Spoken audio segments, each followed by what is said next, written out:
Ito mainit na balita. Narito ang 4 na rason kung bakit kailangan ng Gilas ang isang Kai Sotto sa FIBA Asia Cup 2025 kung sakaling maging available na si Kai sa August.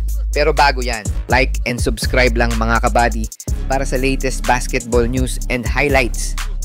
Ngayong papalapit na ang FIBA Asia Cup 2025 sa Saudi Arabia, asahan nating matindi ang kompetisyon.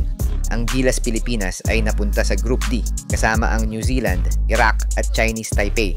Kung titingnan mo ang composition ng group, iba-iba ang laro ng bawat team pero isang bagay ang malinaw. Kailangan natin ng malaki, matalino at versatile na player. At walang mas angkop dyan kundi si Kai Sotto. Marami kasi ang nagsasabi na non-factor daw si Kai Sotto sa mga nakaraang laban nito sa FIBA. At may mga nagsasabi pa na si JB daw talaga ang nagbubuhat sa ating national team kaya tayo nananalo. At napakaliit lang daw ng porsyento ang ambag ng 7'3" center ng Gilas na si Kai. Pero tayong sumusuporta sa ating pambatong si Kai, bigyan natin ang mga basher ng 4 na dahilan kung bakit nga ba natin kailangan ang isang Kai Sotto sa FIBA Asia Cup. Kai Sotto kontra sa Chinese Taipei. Sa lahat ng teams sa Group D, Chinese Taipei ang pinakakulang sa size. Madalas nilang nilalaro ang bilis at shooting. Pero kapag kaharap nila ang mga towering big men, hirap talaga sila. Dito makakalamang si Kai. Di lang siya taas, may footwork, may touch, at may basketball IQ. Kahit mag-zone ang Taipei, pwede pa ring bigyan si Kai sa gitna para sa high-low plays. Sa depensa naman, siguradong magiging sagabal siya sa mga drives.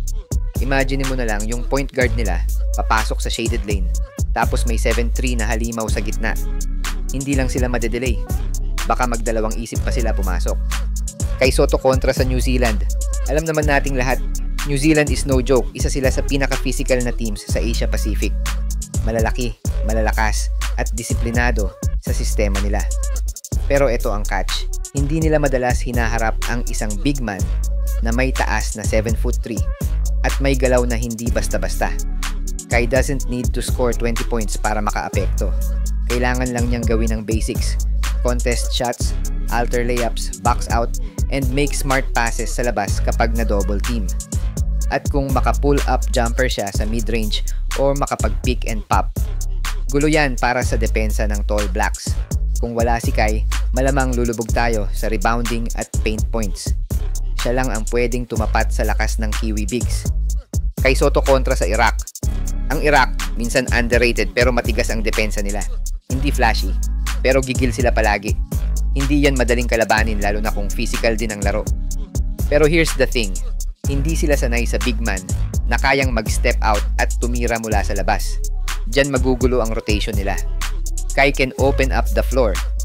Hindi kailangan pilitin sa low post. Pwedeng gamitin sa elbow, top of the key, pick and pop, o kahit handoff situations. Tapos sa depensa, kayang-kaya niyang sumabay sa mga matitigas na banggaan. Lalo na kung mas malakas na ang katawan niya ngayon at makuha niya ang 100% recovery pagdating ng August. Kai's skill set is tailor-made to break tough defenses like Iraq. Pag ginamit siya ng tama, hindi lang siya scorer, siya ang pwedeng mag-unlock ng opensa. Madalas kapag sinabing kailangan natin ng big man, ang iniisip lang ng tao ay rebound at blocks. Pero si Kai Sotto, higit pa dun. May international experience na siya. NBA tryouts, NBL Australia, B-League, Summer League. Yung mga natutunan niya roon, hindi matutumbasan ng kahit anong local league. Leadership through presence, decision-making sa clutch, at disiplina sa sistema. Yan ang nadadala niya. Hindi ito hype. Hindi ito bandwagon. Kai Sotto is the missing piece. Sa grupo kung saan bawat laban ay pwedeng dikitan, ang pagkakaroon ng isang elite big man na marunong maglaro ng tama ay napakahalaga. Kung gusto nating makalampas sa group stage at makaporma sa knockout rounds, dapat kasama si Kai. Pero dahil nasa recovery stage pa siya, ang maiaambag lang natin ay dasal na makapag-fully recover siya by August at makasama sa final 12 lineup ng Gilas Pilipinas.